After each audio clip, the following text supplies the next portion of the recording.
Yes, salut les gars. Alors je voulais quand même déjà tout d'abord vous remercier, tous ceux qui ont fait la première attaque, ou comment on peut dire le premier pressing concernant le Zoom pour les artistes guyanais et les artistes réunionnais. Donc c'était un gros succès car Spotify a pu me répondre et ils vont normalement à la rentrée ils vont faire un Zoom concernant les artistes guyanais et les artistes réunionnais. Car si vous avez suivi un peu mes lives sur TikTok, en ce moment j'étais en train de préparer un tableau qui explique à peu près les différences entre les auditeurs guyanais, les auditeurs martiniquais, guadeloupéens et réunionnais. Et on a pu constater que des artistes émergents comme Sansan, Vancy et tant d'autres peinent à atteindre 100 000 auditeurs mensuels sur Spotify. Moi, j'en conclus qu'il y a un manque de représentativité de nos artistes dans les médias nationaux. Je trouve que comme Spotify France a fait un zoom, notamment sur la Martinique et la Guadeloupe, qui est une très bonne chose donc pour les artistes antillais, les artistes guyanais, les artistes réunionnais, du coup, médiatiquement parlant, je trouve qu'ils sont moins mis en avant. Mais je vais plus parler pour la Guyane.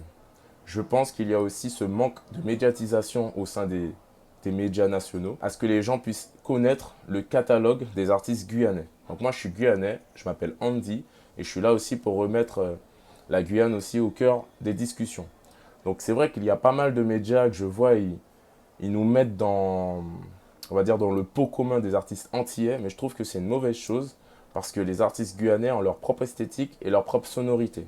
Ce qui fait que je pense que les gens en France hexagonale, voire à l'extérieur, s'intéressent peu, voire très peu aux artistes guyanais. Ce qui explique le tableau que je peux vous montrer ici concernant la différence entre les artistes émergents en développement guyanais et les artistes émergents martiniquais. Donc c'est encore une très bonne chose pour les artistes antillais ce qui se passe actuellement, car je le dis souvent, les Antilles sont en train d'ouvrir une porte pour les artistes guyanais. Donc encore une fois, c'est une très bonne chose.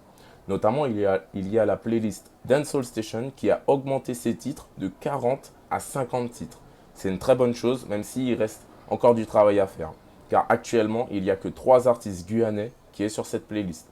Spotify notamment m'a répondu et m'ont dit que beaucoup d'artistes guyanais ne font pas de pitch. Vous ne pitchez pas vos titres sur Spotify for Artists, ce qui empêche de réguler et d'analyser les sorties donc le jeudi soir pour ensuite vous mettre dans une playlist, soit Zouk Station ou Dancehall Station.